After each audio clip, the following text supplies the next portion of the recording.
Hello, welcome back to Aether. This is Satomi and Paul from sakaso.ca.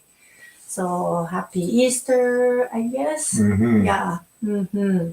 So lots of people having family gathering and stuff. So too busy to join us here, but that's okay. Whoever can join, that would be great. And then you guys can join later after we're done. So great. It's important to have family thing, Yeah, right? yeah, of So course. we need excuses to get together. Yeah, So use it and do it, yeah. right? So today,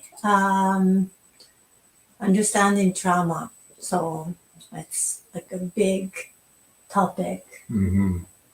And what is trauma and how it is created in you, and understanding it, you gotta understand to deal with it, right? If you don't understand it, you cannot deal with it. So first step is understanding. So understanding the trauma so we can deal with it and we can heal from it.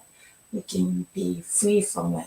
And we can avoid it, right? And then we can avoid it, right? So that's what we're gonna talk about, and then you're gonna take that your part as usual. So yeah, questions and comments, they're welcome. So anyone who wants to join in the conversation, please do say hi, and tell us a little bit about your situation, and we can connect it. It's connected to the subject, and we'll do our best to address it in the call here. So so today's subject is how to, or understanding trauma, right? And what's behind it, because there's a major misunderstanding about trauma, that it's, people tend to think of it, I think, strictly as something that happens to us. So something, bad, a very, at the very least, an extremely disruptive event, right? And nobody wants that. They want things to be, controlled in their lives. They want things to be reasonable. They want things to be, enjoyable. And something that's extremely disruptive is none of those.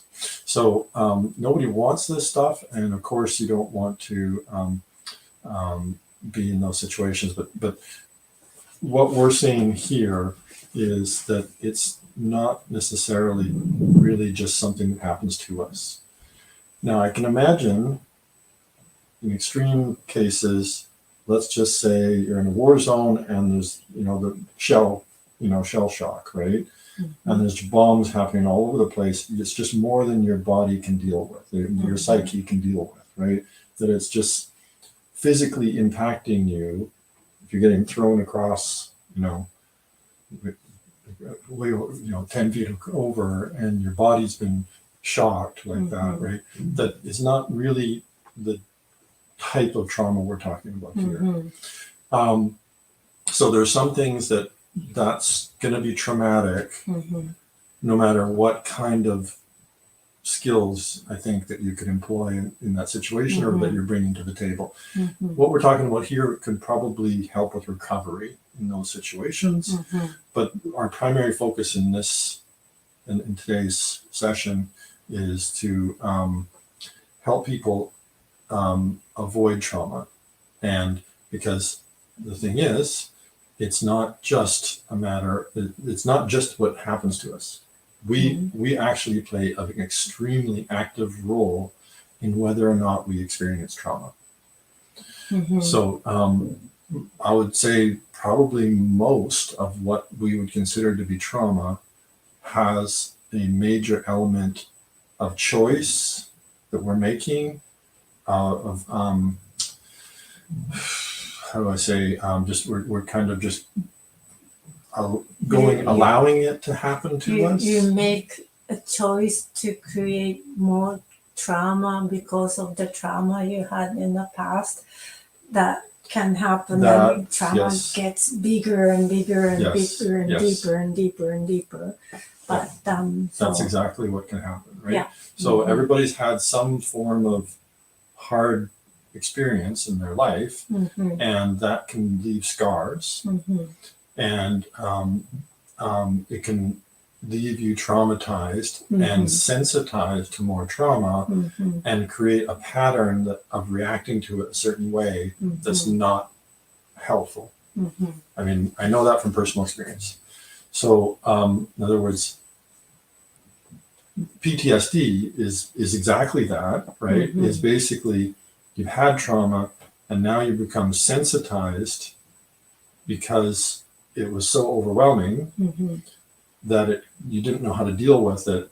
And even like little things that happen, it doesn't need to be a big event. Little things, just even tiny little triggers can occur that can bring you right back into into the experience of the trauma, right? So it's kind of it's not a black and white thing. There's shades of gray in between, right? Between a traumatic event and PTSD. But the general principle is there that if you experience those rough things in the past, that can lay down a pattern of a response pattern that tends to make things more traumatic in the future. When they don't necessarily need to be. And that's what we're talking about here. So this has everything to do with healing from PTSD. It has everything to do with being able to handle the tough stuff in life and actually being able to grow from it and become stronger as a person, rather than having it roll over top of you and squish you, right? So that's what we're going to talk about here. And so maybe you can talk about this aspect here. So like this is dovetails with the PTSD thing, but it can be any it doesn't need to be PTSD, right? Yeah.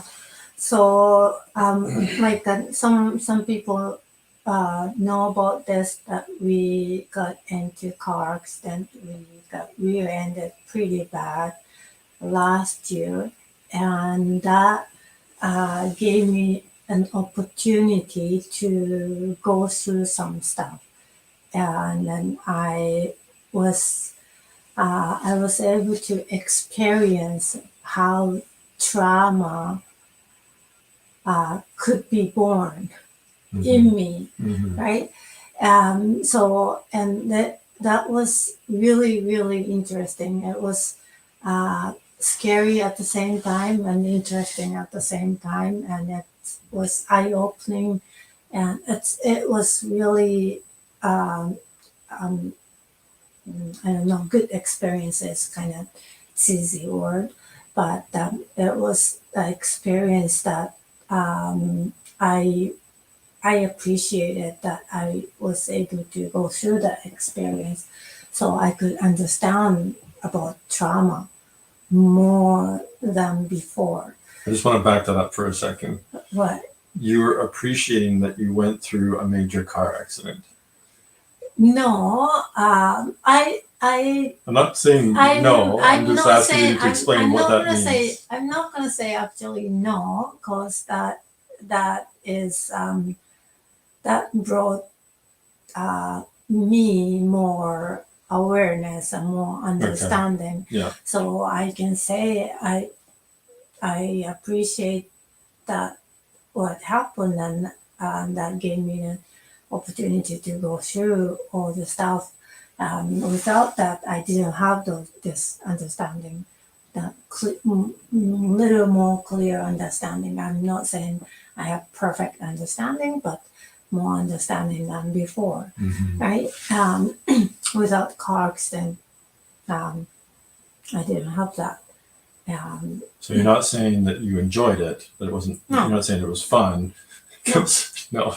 There's some part that I was impressed, and those kind of things. Oh my God, I didn't know that, right? And so it was eye-opening. Yeah. And it was I was so grateful for not getting seriously injured anybody, right? But anyway, so it's not like yeah, nobody wants to get into car accident, but there's some stuff that we gained from. That's what I say. But anyway, so back to right after car accident, right? And so it was shocking to my body, I guess. Um, like I said, nobody got seriously injured. We had pain in our body, but no broken bones or anything. But everybody, 5 of us, had pain in like a headache, a neck, shoulder, back. Um, yeah, so body was in pain. But emotionally, we were fine, right? Right after a car accident, we were waiting for a taxi to get picked up, and no taxi was coming. Standing in the rain. Standing in the rain in the dark by the church, right? And then so taxi is not coming, so I start phoning someone. Like they have to have a big vehicle to get all of us, right? So it cannot be a sedan or small car. So who has a big one? So Because it was the two of us and three of our kids. yeah, 5 of us plus a driver, right? So 6 or more passenger vehicle we needed. So I was looking for someone, and finally found one, but it was like we were sitting there for a long time, more than an hour, right? And then the kids were like just joking around and stuff. And I was very impressed. And oh yeah, they have a lot of pain, but in rain and kind of cold. It was end of October, so it was kind of cold, and we didn't have. I had jacket always, but the kids didn't have jacket because they didn't listen to me. Like, just in case, bring the jacket. You don't, you don't need it right now, but just in case. Right? But they don't listen, and then so they didn't have jacket. They're standing in the rain. Only kids would listen, huh? Finally, see, I told you. But anyway, so we were able to just talk and just joking around and waiting for the ride to come, and they were fine. I was really, really amazed, actually. Right, they weren't like, oh my god, they didn't go in there, just normal, just standing in the rain. It's kind of cold, because you didn't bring your jacket, you didn't listen to me. Those kind of just regular conversation. I think a part of that, it's why the kids responded that way, is that your style of parenting, which I've learned after we got together, is to not make a big deal out of anything. Nothing, right? Nothing deserves to be a big deal. So they just take it in stride, right? Yeah. But I'm sure there's a lot more to it. Yeah. So that's one thing, right? We could have been like, oh my god, we got a car accident. This is so bad, and we could react, and we could share our fear and worry. And now we don't have the van, like we only have one vehicle, and we don't have a van. What's gonna happen? And what's gonna happen? And are you okay? Are you okay? Are you okay? Are you in pain? This might be serious, right?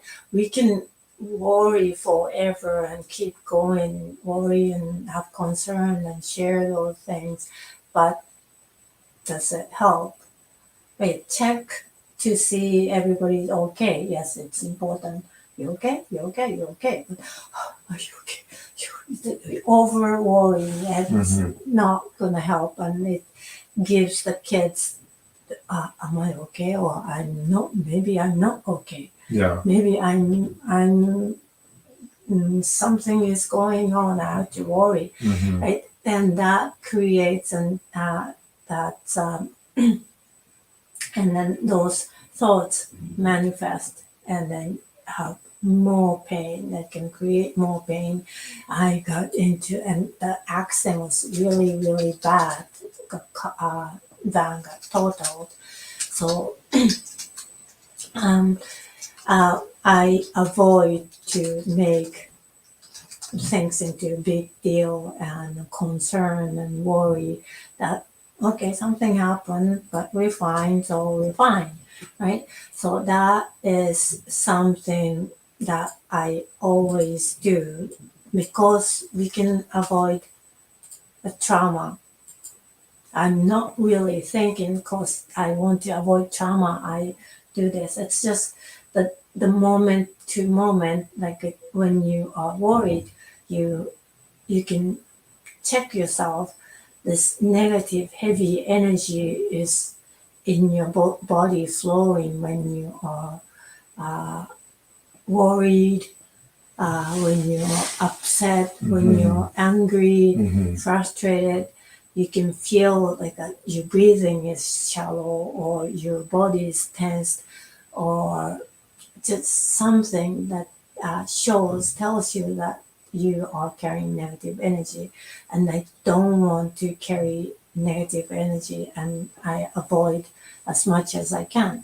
So that's why I'm just plain cool, right? Are you okay? Yeah, you look fine. Oh, you look fine too. You look That's fine. all you did. Are you sure you're okay? No. You're just like, are you okay? Yeah. Next one. That's it.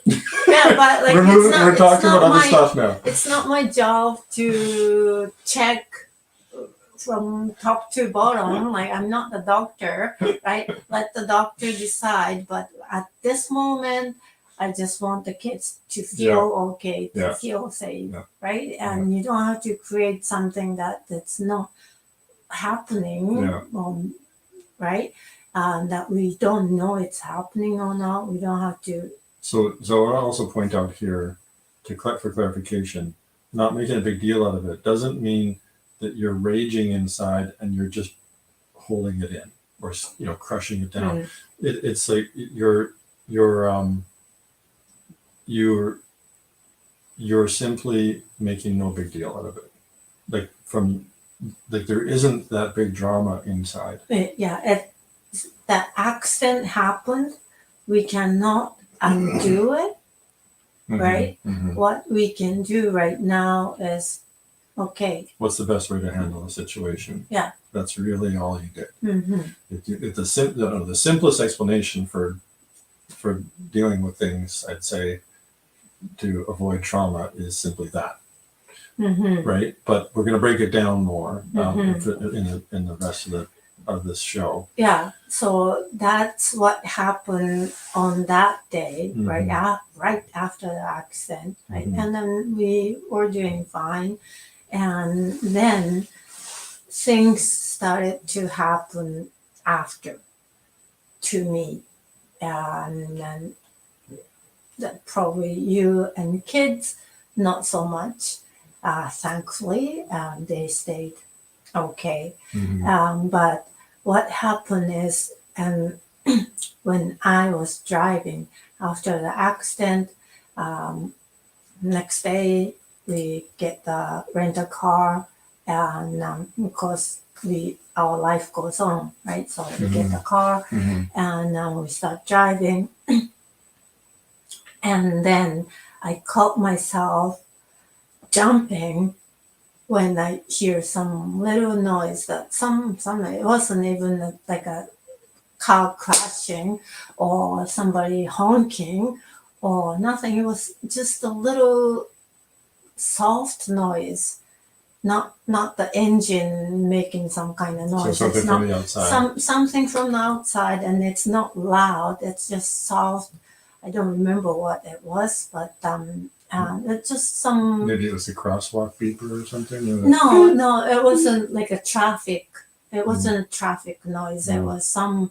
I don't know what what I heard, but it's some random sound, and it's really soft.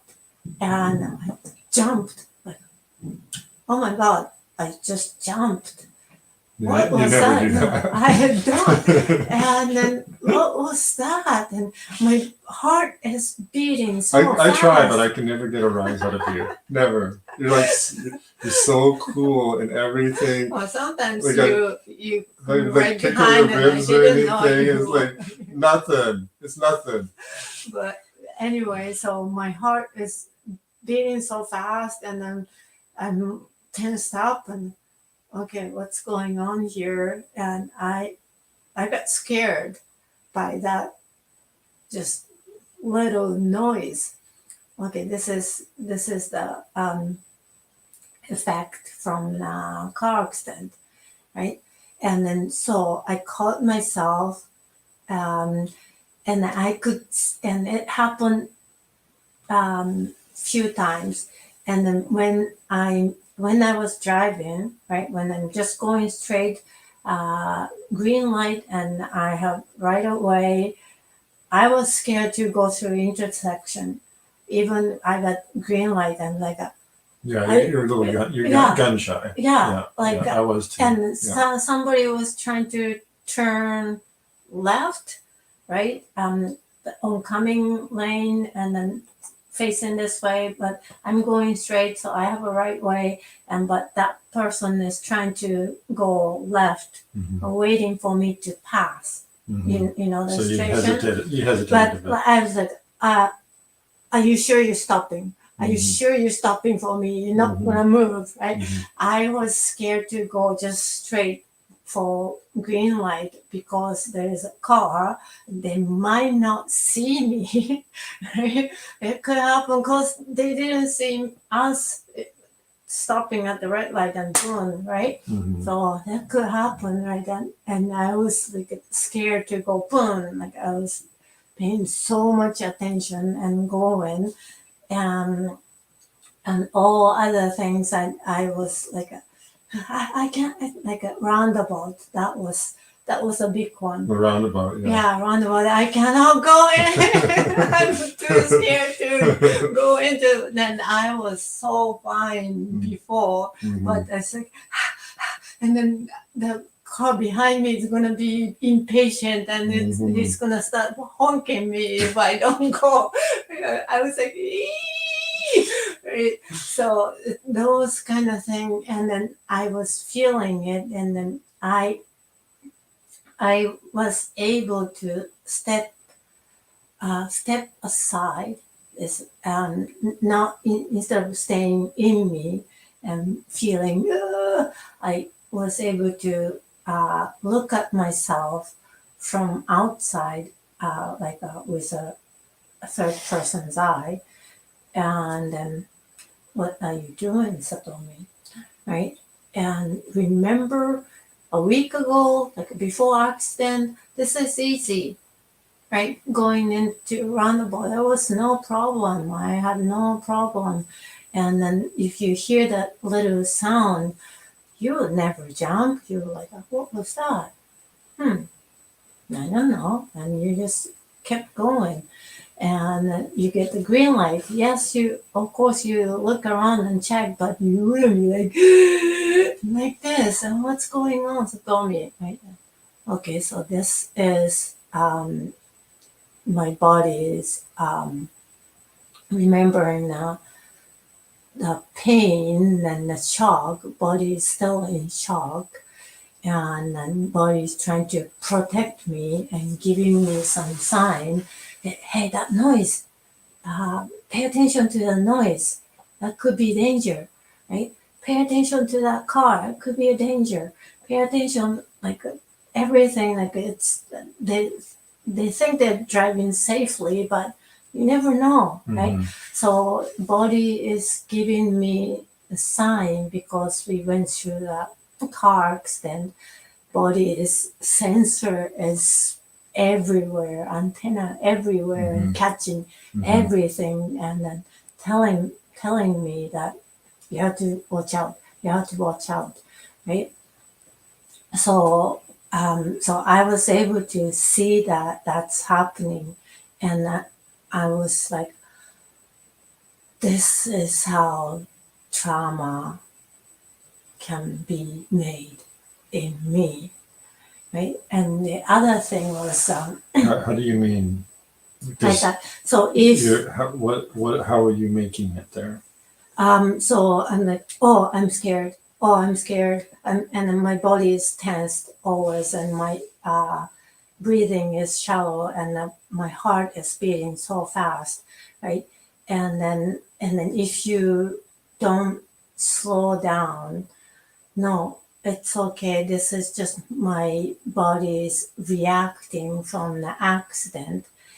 I'm actually okay. I am safe. Remember this up to a week ago, I felt relaxed. I felt safe, and I didn't have to uh, breathe shallow like this. And my body, my heart doesn't have to beat so fast. I was able to relax, and I was healthy. Yeah, it was unfortunate I got into a car accident, but I couldn't do anything. It wasn't really my fault. Just I couldn't avoid it. So I did anything wrong, and so I can just go back who I was before the accident, and it's still safe. I I was safe, and I'm still safe, right? I'm still safe. So Satomi, you are safe. You don't have to overreact. You don't have to tense up. Breathe. I'm okay. Thank you. Right. So I was thanking my body for sending me uh, signs and messages that this might be danger. This might be you might be taking risk, right? This can be a disaster or whatever. No, it's okay. I'm safe. I'm a safe driver. I'm going to be okay, right? So I have to, when the alert, right, red lamp flashing, going everywhere in my body, like, it's okay. I turn that off. I turn this one off. I turn this one off. I turn this one off. It's okay, right? So that's what I did every time. It's not like a one time and I was good. I had to do many times, but if you don't do that, right, saying, look, nothing's happening right now. This noise, it's nothing. The car is stopping for you. It's safe, right? And everybody's at this moment, everybody's following the traffic rules. So you are fine. I'm safe. If you don't turn around and change the voice, right? You might be in danger, right? And if you just let the voice keep going, that becomes a trauma, right? But I was able to say, no, thank you very much for the warning, but I'm okay because I'm driving safely. And I trust myself. Yes, I don't trust other people, other drivers as much anymore. Like before, I couldn't trust anybody on the road for a long time. But still, I'm doing my best, and I'm staying as safe as I can be. Mm-hmm. And so it's okay. Thank you for the warning, but I don't need this red alert, those lamps. So I turn it off, turn it off, turn it off, right? So your the way you handled that situation was, first of all, to be aware that you were reacting Mm-hmm.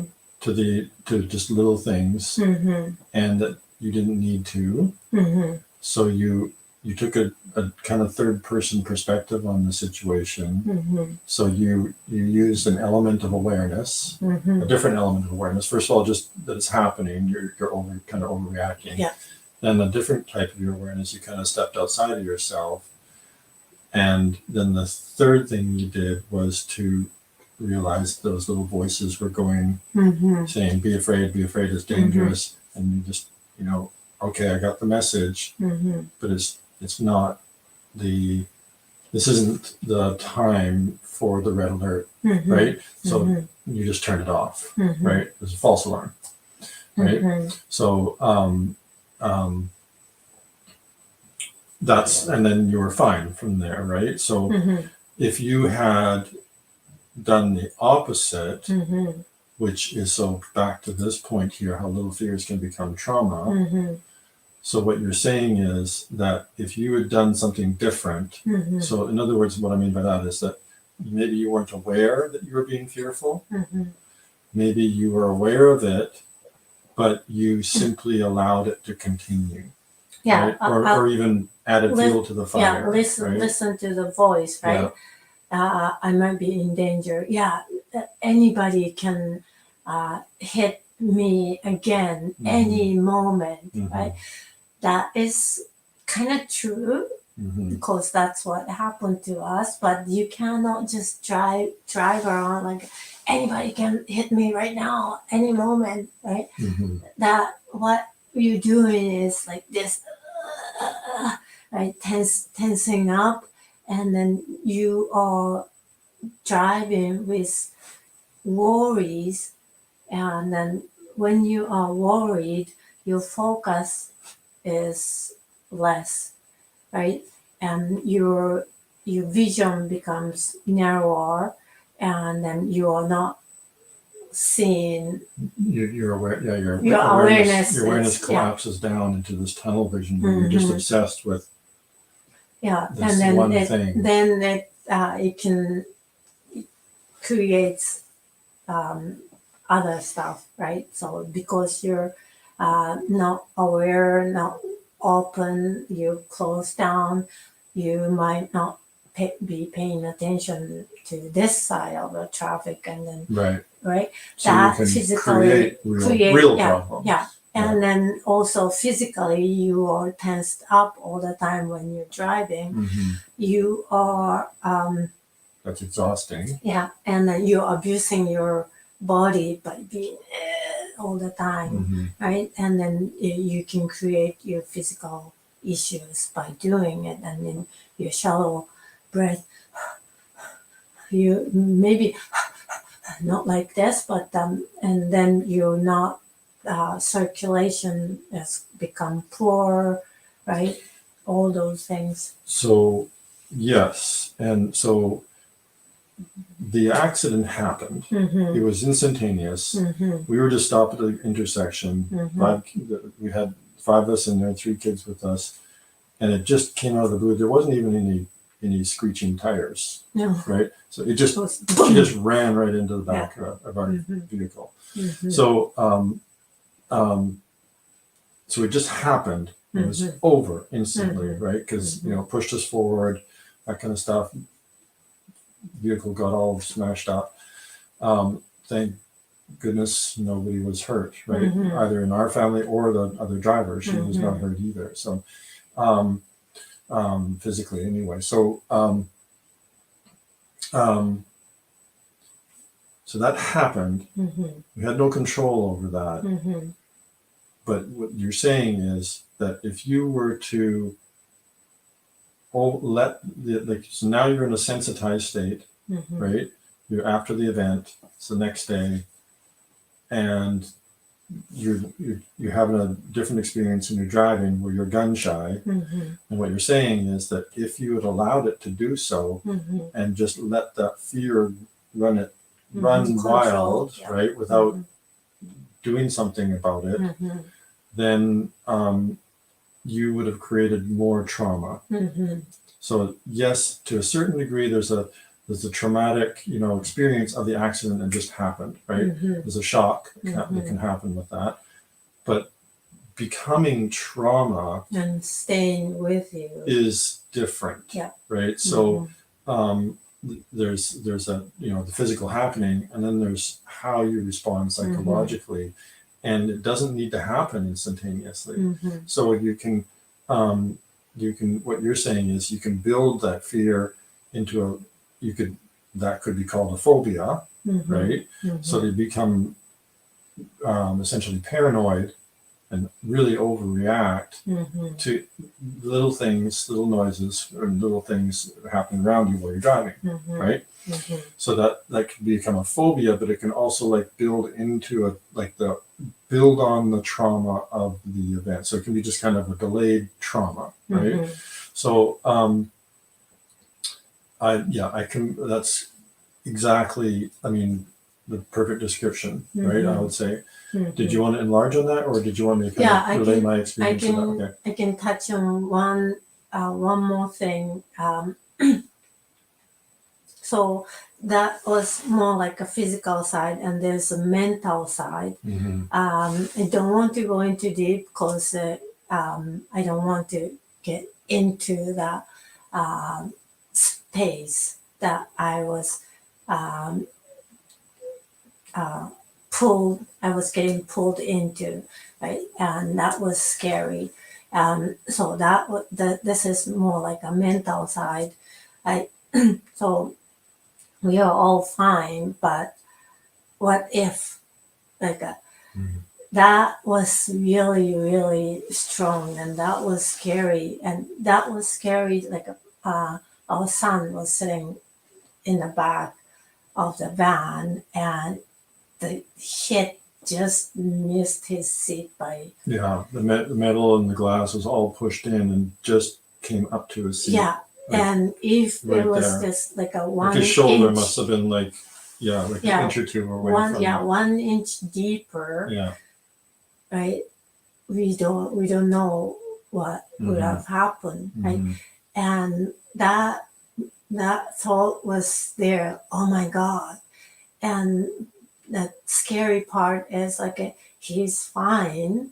He didn't get any direct hit, Mm-hmm. but what if comes in like why I have to think what if? Because if I right now looking back, that's stupid. Why you have to think what if? Because that didn't happen, Mm-hmm. right? But that was coming really strong because my body was, I guess, still in shock, and I was mentally and emotionally still in shock. So, like, what if it actually hit him, and we would have lost him, kind of thing. It's like, oh my God, and like my, I don't know, mental health, emotional health, and physically everything is like going dark, like getting into a dark space. And oh my God, no, I had to switch here. No, that didn't happen. And why I'm thinking that way, it's not, I don't have to think that way, right? He's fine, so let's stick with that. Why I had to think what if, and but it came back many times, and I had to tell myself, look, he's fine. You don't have to imagine or visualize or anything. Why are you doing this, right? But but is coming. But what?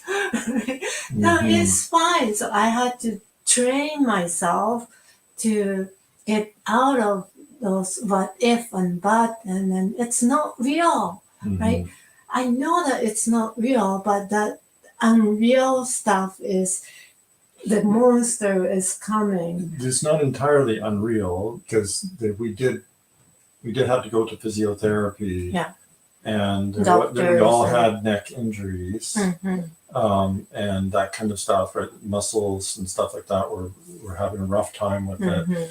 And for a while, I was concerned about the joint in my neck. There was it wasn't as though there was nothing to prompt Yeah. your fears and your what ifs. So that's part of the picture too. Is that it and if I wanted to, I could actually put myself back into that space right now, right? I could be like, oh, what if, right?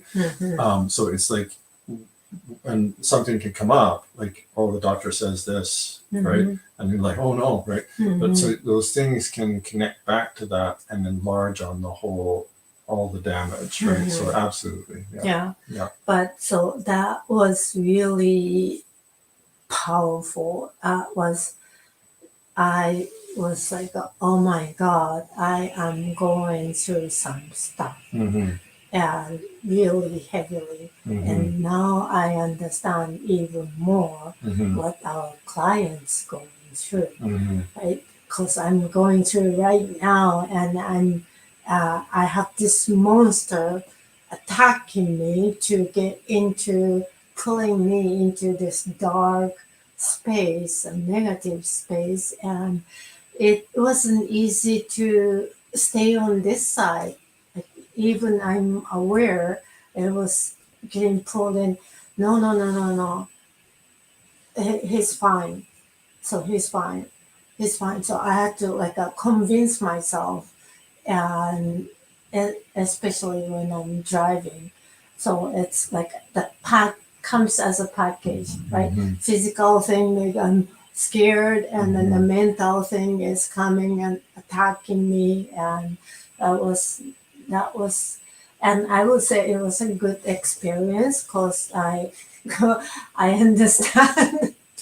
I understand more. Like, I'm talking about it because I understand more how little fears become trauma, right? And so, like I said at the beginning, if if you understand, and when you understand how it works and how it forms trauma and gets bigger, you can understand how to undo it.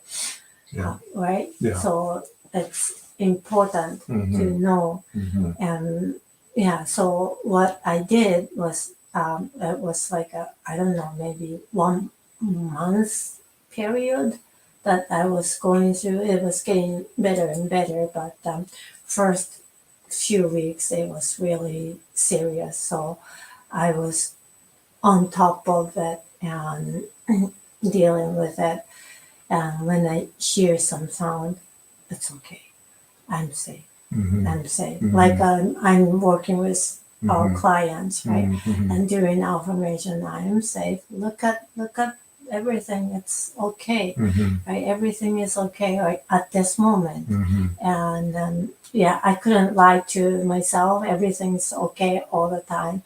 No, it wasn't. That's why we got in car accident. So, but at this moment, everything is okay, right? And my kids are fine. Look at them, they're fine. What if we don't need this? What if? So I train myself and practice over and over and over so I don't get into the trauma zone. Yeah. Yeah. Mm-hmm. Yeah. So what we're then saying is that trauma doesn't just happen, we can create it, right? And we can create it by making those choices that build on the fear. Either we're not aware of the fact that we're overreacting, or we don't do something about it to check the, to keep it in check. So my experience of it, I don't think we're going to be able to get through all the things that we've talked about planning for this episode. I'm going to do part 2, but my experience of it, of the accident specifically, is that and how that same dynamic was coming in for me, like so clearly, right? First there was the shock, right? And then like, just a second goes by, and then it was like, are you guys okay, right? And everybody's, I'm looking around and everybody's nodding their head, and are you sure, right? That can in the car, yeah, okay, because I saw all the stuff going on back there with our son,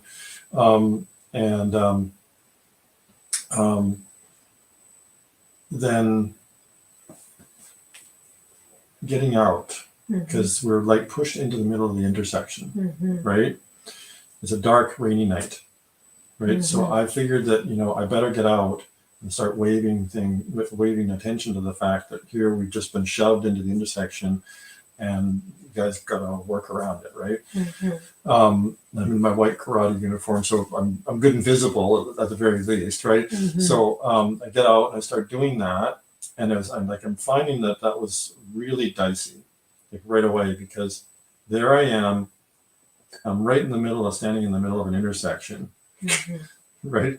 Not like hey, hit me, but like I'm kind of towards the vehicle and in one lane, I guess, in the intersection, but not wait out there for everybody to hit, but every little move that I would make, Mhm. I would have to be very careful before I made that move, and I was looking around very carefully every single time.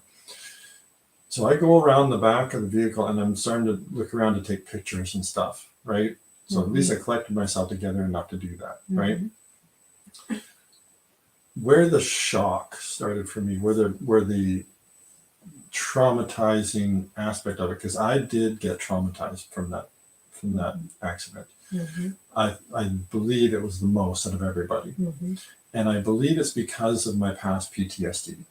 Mhm. And yes, I've healed so much from it, so hugely from it. It's still an accessible pattern for me, right? I could go back to it, right? Hit me hard enough, and yeah, maybe I could go right back to it. So at least in some sense, right? But I know how to work through things so much better, but to heal. But when I take a picture from the back of the vehicle to show the damage and everything, I looked through the broken glass in the window and all the twisted metal, and I saw the kids' faces. Our son was looking back at me, and that was like, yeah, and he was like, things are fine, right? But that image burned itself into me just like that, right? And then all of a sudden I felt the panic. Mhm. So there's a panic attack connection to trauma. Mhm. Yeah, that panic, I think that's similar thing. I can relate to that panic attack. Mhm. It's the monster I was talking about. It's And how you were describing how all that your energy just went down, right? And that's a panic attack. So it's like a collapse of your energy, and your whole world just collapses in on itself. Yeah, it's And like, you're like, no normal day yeah, goes into funeral day. yeah, goes into just hellscape, right? Yeah, It's it's like it's a collapse, right? It's like somehow we maintain this us, and then that just comes crashing in a panic attack like that, right? And so I had a mini panic attack. I caught myself, right? But I didn't let it go. For just a moment, I stayed with it in there a little bit. And that was all it took to actually traumatize me for the next while. Because I couldn't work properly for a while. I couldn't sleep very well. You had some extra physical. Yeah, I had pain in my body. There was like lots of stuff going on. I wasn't thinking clearly. I was kind of spaced out sometimes. So that little bit of lack of discipline on my part, because I actually know that moment, I actually chose to allow myself to go there for a moment, right? I can now I can understand like that. I kind of wanted to choose. It doesn't make sense, but there's a like a desire to be dramatic, yeah, right? It's like, yeah. oh my God, right? There's like that, right? Yeah. So like that natural kind of human thing where it's like, that's what happened to you. Oh my God, right? But to yourself, right? And then that was what did it, right? And there's like a curiosity, right? Of like, oh my, this is like, really all this just happened, right? Like kind of thing. So going into there was the one bit of lack of discipline in that experience Mm-hmm. that led to, weeks, Mm-hmm. weeks. It was quite a while. I don't know Mm-hmm. how many weeks, but it went into more than 1 month for sure, right? I don't have the exact figure in my head, but where I was funked out. It was weird. Mm-hmm. And it was obviously playing on my old PTSD, Mm-hmm. right? So perhaps a different person going through that exact experience may not have been affected as much, or another person may have been affected more, Mm-hmm. but there was definitely playing off of that, right? Mm-hmm. So it was ringing all the same alarm bells and hitting all the switches in my body to go like all weird. Mm-hmm. So I was generally okay handling that evening Mm-hmm. in terms of going through the step by step, do we have our keys, that kind of thing. Mm-hmm. Did we get the person's information, the insurance Mm-hmm. information, that kind of stuff. But I was a little bit out there. Mm-hmm. I was a little disconnected, Mm-hmm. and I was fearful, right? So that I chose that, Mm-hmm. and it was very fast, Mm-hmm. right? Mm-hmm. Because Yeah, I did not intentionally linger on it, but I was like, you don't get that time to like, okay, I'll give you 5 minutes, so you decide you're gonna choose or not, no, right? it's You so don't. fast. It's just boom, right? Yeah. Yeah. But I know for a fact that I made that choice. Yeah, Right. I know what you mean that Yeah. you made that choice. Yeah. I was faced to that choice Yeah. many times, and like I think it's wise to choose this one instead of this one. Mhm.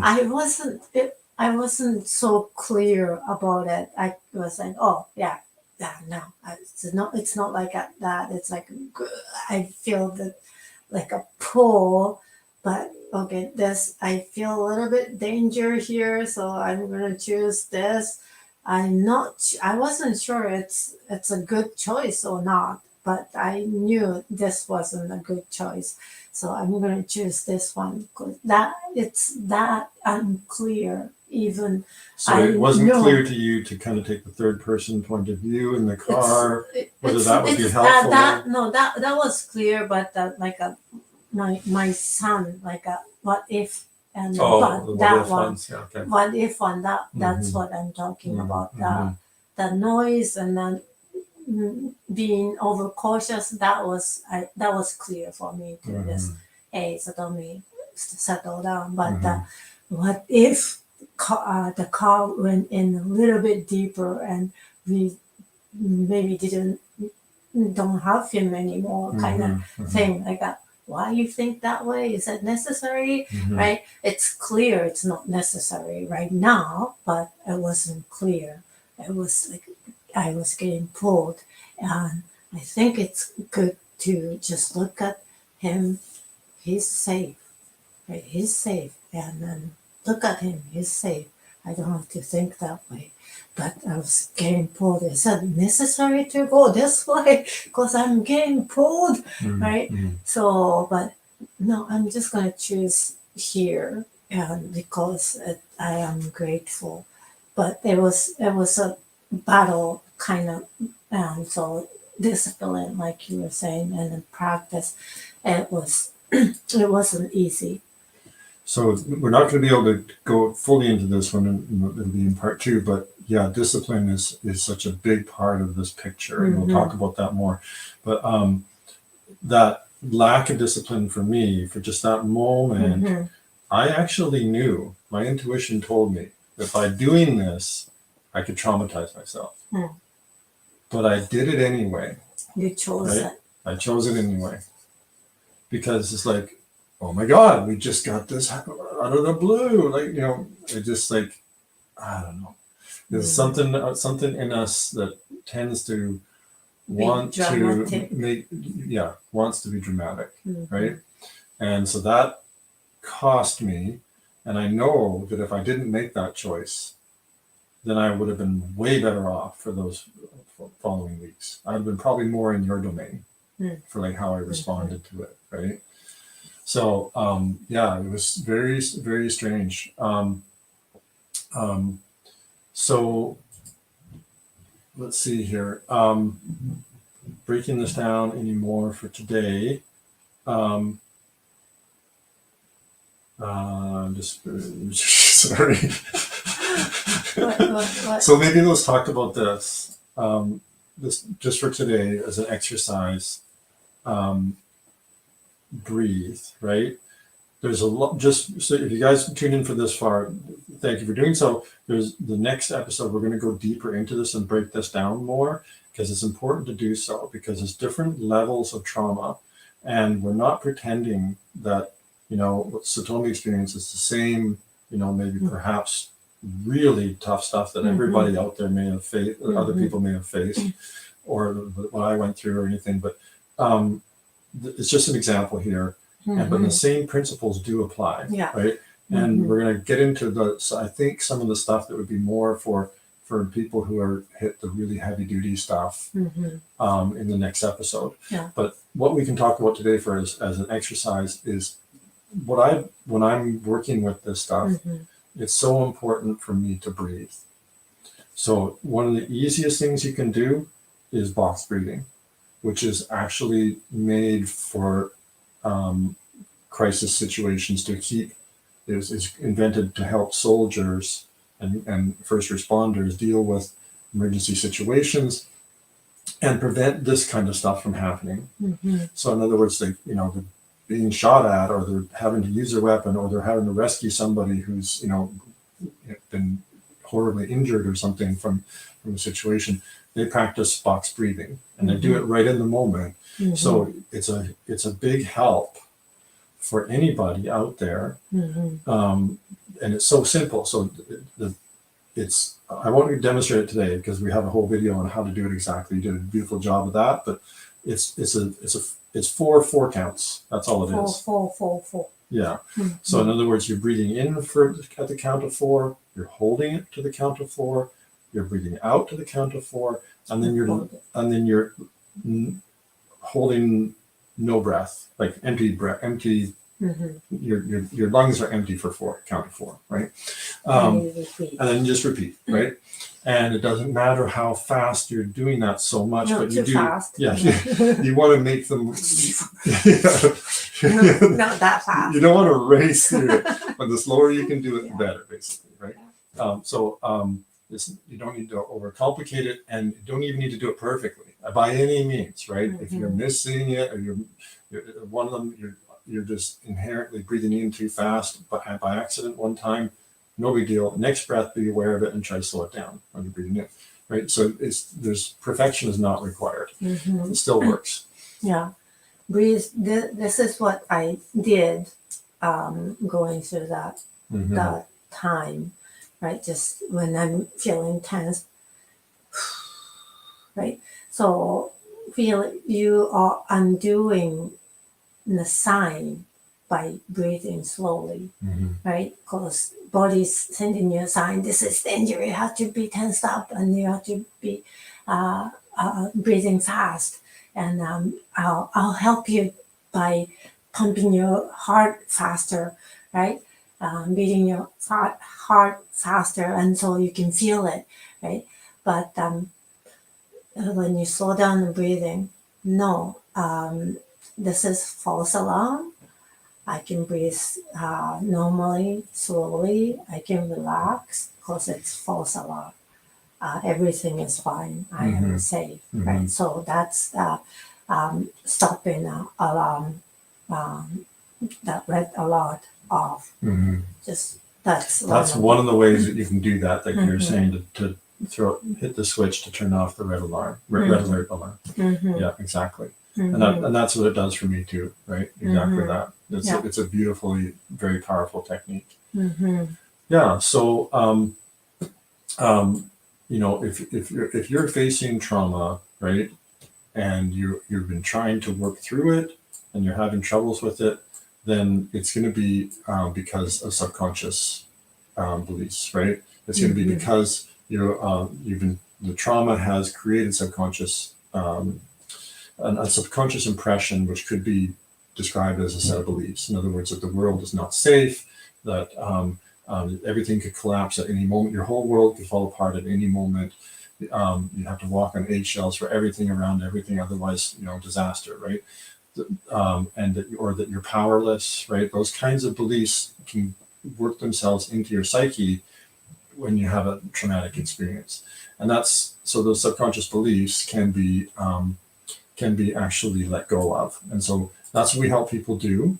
So we actually, if you want, you can schedule a breakthrough session with us. It's free.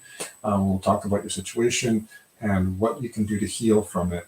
We have a very powerful technique that's helped me and others heal from PTSD, from trauma, from so many things, right? Physical illnesses, all kinds of issues, anxiety, depression, etc. Or create better relationships, everything like that, right? So you can schedule a session with us, and we'd be happy to talk about your situation and what we can do to help you out with it. And other than that, please come back next week. We'll see you right here on Aether at 4 p.m. Eastern Time. And thank you so much for joining us. And have a great day, great Easter, and bless you. Take care. Bye-bye. Bye-bye.